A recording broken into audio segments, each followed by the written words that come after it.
After recent visits to Mar and Jed Forest, we concentrate on Selkirk. They're in the top 4 against Dundee, who are battling to avoid finishing in the bottom 2.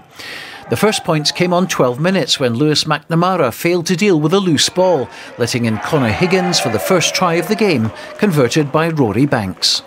Higgins looking sharp and making the most of the opportunity. Dundee had plenty of chances but often coughed up possession, allowing Selkirk the opportunity to attack.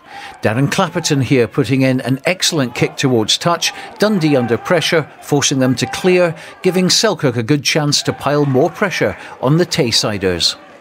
Halfway through the first half, good clean ball won by Selkirk's Sean Nixon at the line-out. Craig McDougall on the crash ball with Fraser Anderson in support for a well-worked try. Fraser Mackay's effort in vain as the suitors went 14 points up after another Banks conversion. Let's look at it again. Route 1 from McDougall, drawing a defender, both Anderson and Clapperton on hand, with plenty of space to run into.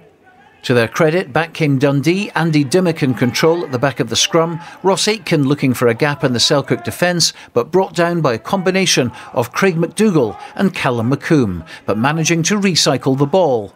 Quick hands from McNamara and Mackay, giving Kieran Death a simple run-in the corner.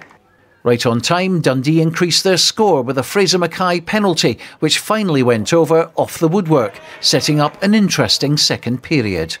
And it was Dundee getting the better of the early moments after the turn, Neil Turnbull making some headway inside the Selkirk 22. Good interplay from the back division, Dimmock, Mackay, Harry Mercer and Duncan McIntyre, almost producing a second try.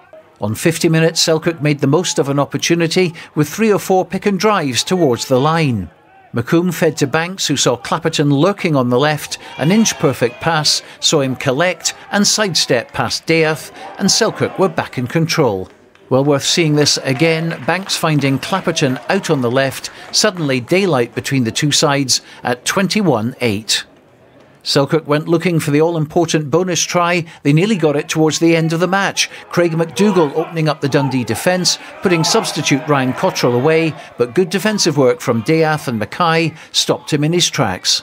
But moments later, the extra point was secured. Andrew Rennick's brilliant offload finding Harry Borthwick, and that wrapped things up for Selkirk, winning by 28 points to 8. It was really good to get the win and to get the bonus point at the end with a 4th try. But there's probably a bit of frustration in the performance, and I don't think we played particularly well, especially with the ball.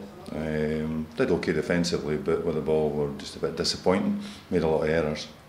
I think it's a missed opportunity for us, to be honest. This was one of the games that we thought we could maybe get something out of, and we had a lot of the ball and a lot of territory, but we made so many mistakes, and that just about sums up our season.